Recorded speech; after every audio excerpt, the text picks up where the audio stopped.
Good morning girls. நம்ம எதை பார்க்க போகிறோம் அப்படின்னா லாஸ்ட் கிளாஸுடைய கண்டினியூட்டி. லாஸ்ட் கிளாஸில் 7 கொஷின் வரலும் புக் பேக்கு பார்த்துட்டோம். இப்போ 8 ஒன்று பார்க்கலாமா? ரைட். 1 மார்க்குக்கு ஏன் இவ்வளோ இம்பார்ட்டன்ஸ் கொடுக்குறோம் அப்படின்னா, நீங்கள் செகண்ட் யூனிட் எவ்வளோ அண்டர்ஸ்டாண்ட் பண்ணியிருக்கீங்க அப்படின்றத இதை வச்சு தான் டிசைட் பண்ண முடியும். Okay, right. In India electricity 8th கொஷினை பார்க்குறோம். In India, electricity is supplied for domestic use at 220 volt. இது உங்களுக்கு தெரியும். Domestic power supply voltage 220, frequency கேட்டால் 50 ஹெர்ட்ஸ். மைண்டில் எப்பயுமே இருக்கணும். ரைட், அதை மைண்ட் விட்டு போகக்கூடாது, பார்த்துக்குங்க. 50 hertz 220 voltage. Okay, India domestic power supply voltage. It is supplied at 110 voltage in India. Sir USA. இந்தியாவில் 220, யூஎஸ்ஏல ஏன் சார் 110 வோல்ட்டு? இந்த ஒரு ஜோக்காக சொல்லுவாங்களா அல்லது இட்ஸ் ரியலாக என்னன்னு எனக்கு தெரியாது. பட் என்னென்னா, எந்தெந்த நாடுலாம் வந்து பார்த்திங்கன்னா அடிமையான நாடுகளோ அவங்களுக்கெல்லாம் வோல்டேஜ் 220. ஏன்னா ஹை வோல்டேஜ் இருந்தால் அந்த மனிதர்களுடைய உயிருக்கு ஆபத்துன்றதுனால அவன் அடிமையை வச்சதை 220 வச்சான். இப்போ அடிமை இல்லாத நாடுகள், முன்னேறிய நாடுகள்லாம் 110. இந்த வோல்டேஜ் மனித உயிரை எடுக்காது. லோ வோல்டேஜ் வச்சுக்கிட்டா உயிரை எடுக்காதுன்றது தான் மெயின் கான்செப்ட். நம்ம யாரும் இதை ஏன் இன்னும் மாற்றலை, அதை பற்றி யாரும் ஏன் திங்க் பண்ணலன்னு தெரியாது. இன்னும் அடிமையிலேருந்து மாறலையா என்னன்னு தெரியாது, பார்த்துக்கலாம். ஓகே, ஏன் 110 ஏன் 220 வோல்டேஜ்னு தெரியுதுங்களா? It the resistance of 60 watts bulb for use in India is R. ஒரு 60 watt பல்புக்கு இந்தியாவில் வந்து ஆறுனா, அதாவது 220 வோல்ட்டுக்கு ஆறுனா, the resistance of 60 watts bulb in use in யூஎஸ்ஏக்கு எவ்வளோவா இருக்கும்? ஏன்னா இது 220 வோல்ட்டுக்கு ஆறுனா 110 வோல்ட்டுக்கு என்னவாக இருக்கும்? ஒருவேளை R/2 இருக்குமா, R/4 ஆகுமா, குறையுமா, இல்லை இன்க்ரீஸ் ஆகுமா, டிக்ரீஸ் ஆகுமா? வோல்டேஜ் குறைஞ்சா அதனுடைய ரெசிஸ்டன்ஸ் என்ன ஆகும் அப்படின்றத இப்போ பார்த்துடலாமா? ரைட், பாருங்களேன். உங்களுக்கு அந்த பவர் ரிலேஷன் தெரிஞ்சாவே போதும். Very simple. பாருங்கள், இது இந்தியாவுடைய voltage, யூஎஸ்ஏடைய voltage V1 V2. Power வந்து பார்த்தீங்கன்னா P1 அந்தாண்டு P2ன்னு வச்சுக்கிட்டேன். அதுவும் 60 வாட்ஸு, தென் 60 வாட்ஸு. இதுக்கு 6, அப்போ இதுக்கு R2ன்னு வச்சுக்கிட்டேன். இதுக்கு 6ன்னு அவனே கொடுத்துட்டான். எதுக்கு? இந்தியாவுடைய ரெசிஸ்டன்ஸ் 6 இருந்தால் இங்கே R2 இஸ் ஈக்குவல் டு எவ்வளோ? ஏன்னா இங்கே எல்லாம் V2 P2 வச்சுக்கிட்டேன். அப்போ பவர் இஸ் ஈக்குவல் V²/6 நமக்கு தெரியும். அப்போ P1னா V1²/6, P2னா V2²/6. இந்த ஈக்குவேஷன் புரியுது இல்லையா? அப்போது இந்த 6 அந்த பக்கத்தில் போயிடுங்க. P1 என்ன எடுத்துக்கணும்? R is equal V1/P1, R2 is equal to V2/P2. இன்னும் இந்த பக்கம் தள்ளுங்க. V2²/P2. உங்களால் அண்டர்ஸ்டாண்ட் பண்ண முடியுதா? ரைட். V2²/P2. அப்போ எனக்கு R2 தான் வேணும். R2/R. இது 6, இது R2. இது ஈக்குவேஷன் 1ன்னு வைங்க, இது ஈக்குவேஷன் 2ன்னு வைங்க. ஈக்குவேஷன் 2/1னா R2/R is equal to V2²/P2 into இது ரெசிப்ரோக்கல் ஆகிடும். P1/V1². பவர் ரெண்டுமே 60 வாட்ஸ் 6 வாட்ஸ். அப்போ P1 P2 கேன்சல் ஆகிடும். V2²/V1² மட்டும் தான் நிற்கும். அப்போனா V2²னா 110 × 110/220 × 220. 1 டைம்னா 2 டைமு, 1 டைம்னா 2 டைம். அப்போ 1/4. 2 2s are 4, 1/4. அப்போ R2 இஸ் ஈக்குவல் டு இதை கிராஸ் மல்டிபிள் பண்ணோம்னா என்ன வரும் பாருங்கள். So 4 time of R. R2 is equal to இங்கே 1/4 இருக்குது, R/4. புரியுதுங்களா? R/R2/R இஸ் ஈக்குவல் டு என்ன கிடைக்குதுன்னா 1/4 இருக்குது. அப்போ R2 வேணுமே இதை கிராஸ் மல்டிபிள் பண்ணுங்கள். அப்போ R2 is equal to R/4. 1/4 times is decrease resistance. இதுலேருந்து வோல்டேஜ் குறைஞ்சா ரெசிஸ்டன்ஸ் குறையுன்றத மைண்டில் வச்சுக்கோங்க. ஓகே, எந்த ஆப்ஷன் இருக்குது பார்க்கலாமா? So R/4 C option check பண்ணிங்க புக் பேக்கை. So correct, confirm, right. 9th one போகலாமா? Right. In a large building, there are 15 bulb of 40 watts. 15 bulb 40 watts, 5 bulb 100 watts, 5 fan of 80 watts, 1 heater of 1 kilowatts are connected. The voltage of electricity 220 volt. உங்கள் வீட்டுக்குன்னே வச்சுங்களேன். இத்தனை bulb, இத்தனை fan, இத்தனை heater இருக்குன்னு வச்சுக்கலாம். The maximum capacity of the main fuse of building will be. Maximum capacity of main fuse அப்படின்னா அது எவ்வளோ கெப்பாசிட்டினா இங்கே என்ன கெப்பாசிட்டி கண்டுபிடிக்கணுமானா அந்த ஃபியூஸுடைய கெப்பாசிட்டினா கரண்ட் எவ்வளோ அதை தாங்கும், இவ்வளோ யூஸ் பண்ணுறோம், அப்போ கரண்ட்டு தான் கண்டுபிடிக்கணும். ஒருவேளை கரண்ட்டுன்னு ஒன்றால் என்னால் அஸ்யூம் பண்ண முடியல சார், கேனாட் அண்டர்ஸ்டாண்ட்னா ஆப்ஷனை பாருங்கள் எதில் கொடுத்துக்கிறான், ஆம்பியரில் கொடுத்துருவோம். அப்போ கரண்ட்டு கால்குலேட் பண்ணணும். அப்போ இந்த டோட்டல் பவரையும் கண்டுபிடிச்சிட்டு டோட்டல் பவர் இங்கே வோல்டேஜ் கொடுத்துறான். அப்போது நம்ம என்ன ஃபார்முலா சொல்லியிருக்கேன் ஞாபகம் இருக்குங்களா? ஸோ இப்போ பவருக்கும் வோல்டேஜுக்கும் கரண்ட்டுக்கும் உள்ள ரிலேஷன் எடுத்து போட்டால் முடிஞ்சு போச்சு. Very simple. அந்த ஃபார்முலா மட்டும் எடுத்து போட்டால் முடிஞ்சிடும். பாருங்களேன் அந்த ஃபார்முலா. டோட்டல் பவர் ஒவ்வொன்றுத்துக்கும் 15 × 40 வாட்ஸு 600, 5 × 100 வாட்ஸு 500, ஒரு fan 5 fan 80 watts, 5 8s are 400, 1 heater 1 kilo வாட்ஸுன்னா 1000 வாட்ஸ்னு அர்த்தம். Total power 2500 watts. ரிலேஷன் என்ன பாரு, the maximum capacity of main ஃபியூஸ்னால் கரண்ட்டை கேல்குலேட் பண்ண சொல்லியிருக்காங்க.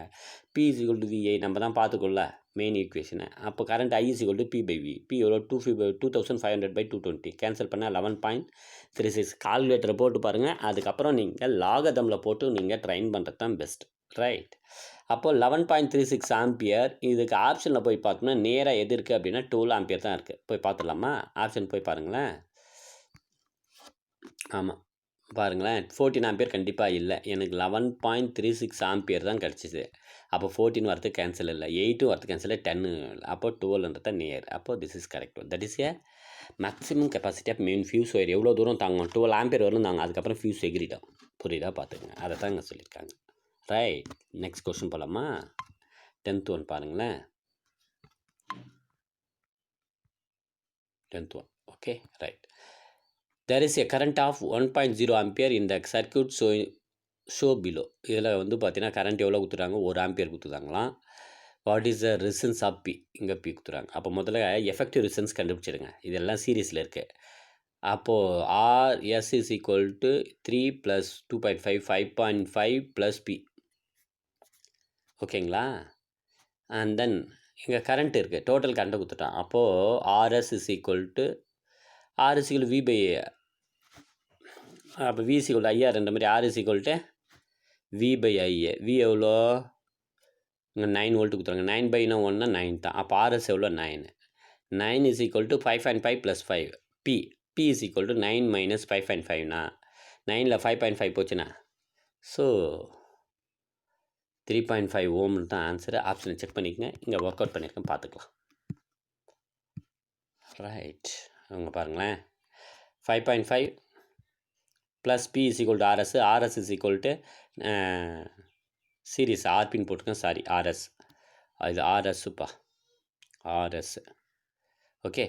ஸோ 9ல் 5 போச்சுன்னா 3.5 ohm. Option C is correct. Okay, உங்களால் அண்டர்ஸ்டாண்ட் பண்ண முடியுதா? Very simple. Combination of resistance தெரிஞ்சால் போதும், அவ்வளோ ஈஸியாக கால்குலேட் பண்ணிக்கலாம். So C option is correct. C is correct. 11th one போகலாமா?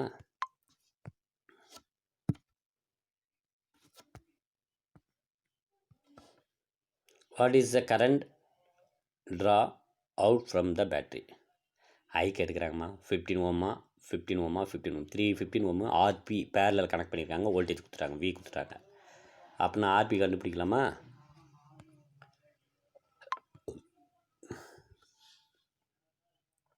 RP is equal to 1/RP is equal to 1/15 + 1/15 + 1/15னா plus 1/15னா என்ன ஆகும்? எல்சிஎம் எடுத்தீங்கன்னா 3/15 வந்துடும். ஸோ 5 3s என்ன? 15 5. அப்போ RP is equal to 5 ஓம். ரெசிப்ரோக்கில் வந்துட்டா. ஸோ அழகாக கால்குலேட் பண்ணி வச்சுருக்கேன் பாருங்களேன். RP is equal to 5 ohm calculate பண்ணியாச்சு. 5 ஓமு. அப்போ V is equal to IRP, I is equal to V/RP. V 5, இது 5. அப்போ எவ்வளோ கரண்ட் போதான்? 1 ஆம்பியர் போகுது. ரொம்ப சிம்பிள். அவங்க ஏற்கனவே 1 ஆம்பியர் கொடுத்துட்டோன்னா இங்கே 1 ஆம்பியர் கண்டுபிடிச்சிருக்கோம். Very simple. உங்களால் அண்டர்ஸ்டாண்ட் பண்ண முடியுதா? நெக்ஸ்ட் 12th ஒன் போகலாமா? Right. So 1 ampere, A option is correct. Okay. 12th one. The temperature coefficient of resistance of a wire is alpha கொடுத்துட்டாங்க 0.00125 per degree Celsius at 20 degree Celsius. Resistance is 1 ohm. Its resistance is 1 ohm. The resistance of the wire will be 2 ohm at அப்போது 2 ஓமாக இருக்க சொல்ல இங்கே பாருங்களேன் 20 degree செல்சியஸாக இருக்க சொல்ல 1 ohm. அப்போது டிகிரி ரைஸ் பண்ணுறாங்க, எவ்வளோ டிகிரி செல்சியஸில் 2 ஓமாக மாறி இருக்கும். ஓகேங்களா, பார்த்துடலாமா? ஃபார்முலா தான் நமக்கு தெரியுமே, RT is equal to R0 1 + alpha டெல்டி. இதையும் பண்ணிக்கலாம், இதையே வந்து மாற்றி எழுதிக்கலாம். பாருங்கள் ஃபார்முலா பாருங்களேன், புக்கில் அப்படியே டேரெக்டாக ஃபார்முலா இருக்குது, டேரெக்டாக நீங்கள் எடுத்து வந்து எழுதிக்கலாம். இருக்கும் பாருங்கள், RT is equal to R0 1 + alpha டெல்டினா T - T0. எனக்கு ஆல்ஃபா வேணும் அப்படின்னா மொத்தம் இதை வெளியே இருந்தால் எடுத்துன்னு வந்துருங்க. ஸோ உள்ளே மல்டிபிள் பண்ணால் RT, இதை மல்டிபிள் பண்ணி புக்கில் அப்படியே இருக்கும், alpha is equal to RT - R0 by T - T0 into R0. Okay, RT கொடுத்துட்டாங்க 2 ஓமு, டெம்பரேச்சரில் 2 ஓமாக இருக்க சொல்ல எவ்வளோ T, எவ்வளோ கேபிட்டல் T தான் கால்குலேட் பண்ணணும்.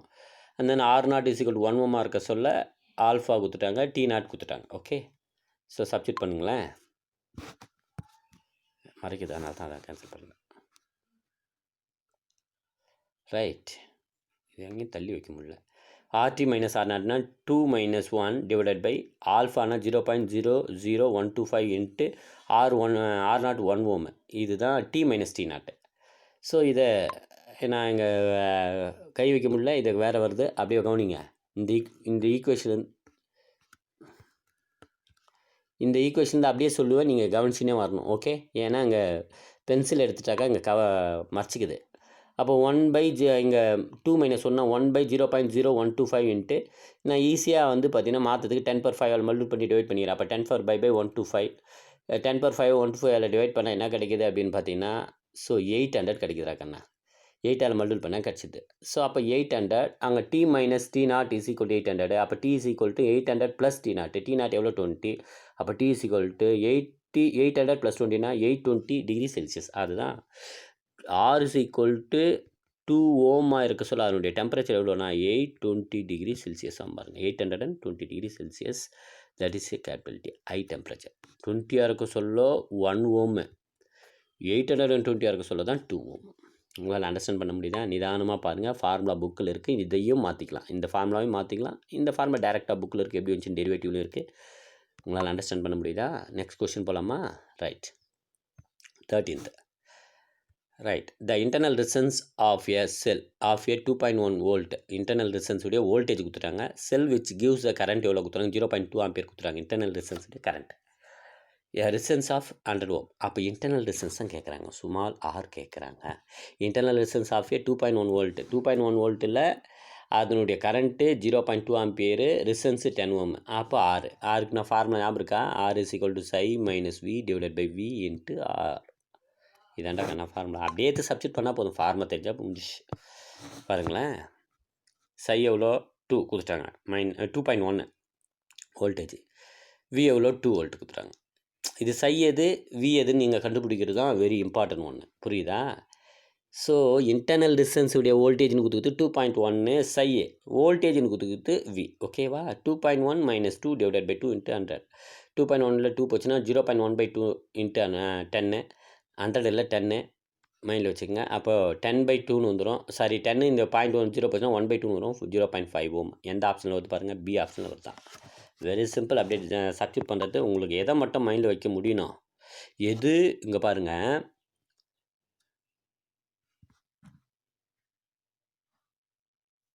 த internal resistance 0.5 ohm, 2 ampere.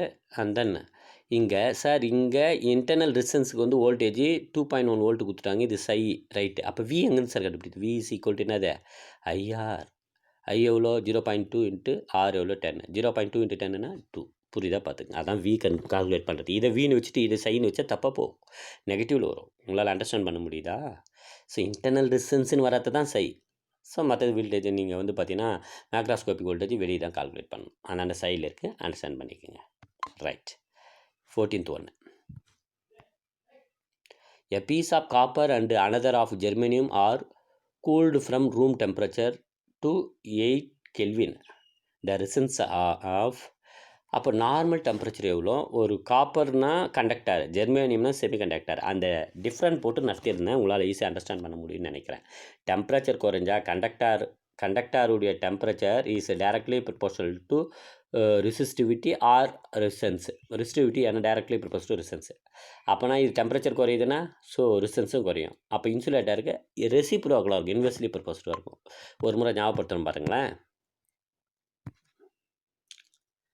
Right, இங்கே போட்டுக்க பாருங்க அழகாக. Copper conductor directly proportional to resistance, germanium semiconductor inversely proportional to resistance. அப்போது இங்கே வந்து பார்த்தீங்கன்னா 80 கெல்வின்னா என்ன, இதை மைண்டில் வச்சுக்கங்களேன். 80 சாரி, இது 80 கெல்வின். ரைட், இப்போ பாருங்கள் 80னா இங்கே ரிலேஷன் பிட்வீன் கெல்வினுக்கும் செல்சியஸ்க்குள்ள ரிலேஷன் மைண்டில் வச்சுக்கோங்க. செல்சியஸ் இஸ்க்கோ கெல்வின் -32.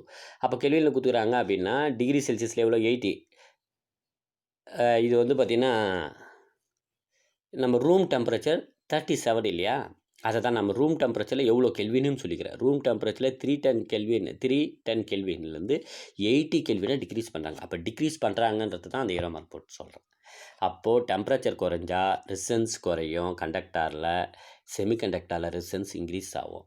டெம்பரேச்சர் குறைஞ்சா ரெசிஸ்டன்ஸு இன்க்ரீஸ் ஆகும். அதை மைண்டில் வச்சுக்கோங்க. அவ்வளோதான்டா கண்ணா. எந்த ஆப்ஷனில் இருக்குதுன்னு பாருங்களேன். டீல் இருக்கா. இது எதை சொல்கிறதுக்கு இதை போட்டிருக்குன்னா அட் ரூம் டெம்பரேச்சர்லேருந்து தான் குறைக்கிறாங்க 80ன்றது எவ்வளோ டெம்பரேச்சர் லோயஸ்ட் டெம்பரேச்சர்னு பார்த்துக்குங்க. ஏசியும் போட்டு குறைக்கிறாங்க. இந்த ரிலேஷன் வெரி இம்பார்ட்டன்ட்னு பார்த்துக்குங்க. Okay, so D option copper decrease germanium increase போட்டிருக்கா பார்த்துங்களேன். அடுத்தது 15th ஒன் போகலாமா. A Joule's heatings law when R and T are constant. ஆரும் டீயும் கான்ஸ்டன்ட் கொடுத்துட்டாங்க. H is taken along y and axis and I square along the x axis. the graph எப்படி வரும், x axisல I ஸ்கொயரா, y axisல ஹெச்சா. So எப்பயுமே H is directly proportional to square of current. அப்போ இப்படி straight லைனில் வருமா. ஆக்சுவலி ப்ராக்டிக்கலாக இது பார்த்தா உங்களுக்கு அண்டர்ஸ்டாண்ட் பண்ண முடியும். இப்படி தான் வருமா, மைண்டில் வச்சுக்கலாம். ஸ்ட்ரெயிட் லைன் தான், பேரபோலாவாக வராது. ஏன்னா டைரக்ட்லி ப்ரொபோசல் டூனா இப்படியும் சொல்லலாம், பட் ஆனால் இப்படி தான் அவுட்புட் கிடைக்கிது. ஸோ மைண்டில் வச்சுக்கோங்க. ஸ்ட்ரெயிட் லைனு இங்கே போட்டு காமிச்சிருக்கேன் பாருங்கள். So H is directly proposal to square of current. So அந்த கான்செப்டில் போட்டேன் அப்படின்னா இந்த டயக்ராம் தான், ஸ்ட்ரெயிட் லைன் தான். ஓகே, ஸோ செகண்ட் யூனிட்டுடைய 1 மார்க்கு சக்ஸஸ்ஃபுல்லாக முடிச்சிட்டோம். உங்களால் புரிஞ்சிக்க முடியும்னு நினைக்கிறேன்.